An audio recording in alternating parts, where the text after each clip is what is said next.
Le débrief de la matinale, les temps forts de ce que vous avez entendu ce matin sur Europe 1. Le prince Charles-Philippe d'Orléans était hier sur la plage de Grand Bassam pendant l'attaque djihadiste en Côte d'Ivoire.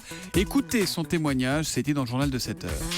À peine mis un pied dans l'eau, on entend une arme de guerre. Et là, tout à coup, on voit un mouvement de population absolument incroyable de tous ces Ivoiriens qui étaient sur la plage, qui commencent à courir dans tous les sens et à crier. Donc on se réfugie dans l'hôtel, on entend les coups de feu se rapprocher jusqu'à un moment où ils étaient vraiment juste derrière nous. Donc là, on a commencé vraiment à prendre conscience de la situation grave. Donc une fois que ça s'est un peu calmé et qu'on a senti qu'ils s'éloignaient un peu, à ce moment-là, nous, on a pris la voiture, on est parti enlever le pied de l'accélérateur.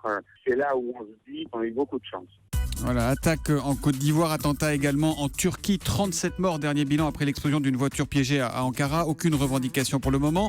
Mais ces attentats ont-ils pu être coordonnés? Écoutez ce qu'en dit le journaliste spécialiste de l'Afrique Vincent Hugeux. Il était avec nous à 6h45 dans Europe 1 vous répond. Méfions-nous de cette lecture un peu systémique qui voudrait qu'il y ait un grand marionnettiste qui tirerait les ficelles. Non, ce qui est vrai et ce qui est préoccupant pour les années à venir, c'est que le marché de la terreur est hautement concurrentiel et que vous avez aujourd'hui une très funeste émulation entre, je dirais, grosso modo, la galaxie État islamique qui a le vent en poupe parce que c'est le nec plus ultra de la cruauté et du maximalisme opérationnel et, je dirais, Acme Canal historique qui tente de survivre. Le nouveau texte de loi El Khomri va être présenté tout à l'heure. Le gouvernement va reculer, ça c'est ce que nous disait Antonin André avec les experts à 7h15. Et bien pour Jean-François Copé, il ne faut surtout pas reculer. Écoutez-le, le candidat à la primaire des Républicains était à 7h45 mon invité pour l'interview Vérité.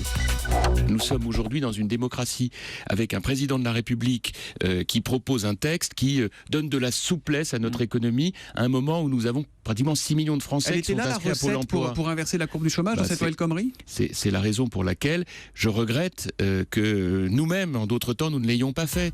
François Hollande va reculer? Non, il va avancer après avoir fait demi-tour, s'amuse Yves Bubu sur Twitter. Autre analyse, la vraie gauche, rendre un texte un peu moins mauvais n'est pas un recul. Et puis Florent Pagny sort aujourd'hui un nouveau single, Encore. Eh bien on s'est trompé tout à l'heure à 7h30, on vous a diffusé une vieille chanson de Florent Pagny. Voilà donc le bon extrait, ça s'appelle Encore. Despierta el día, llega y se nos va. Encore tes yeux, encore ton souffle, encore ta main. Encore nous deux, encore heureux, encore demain.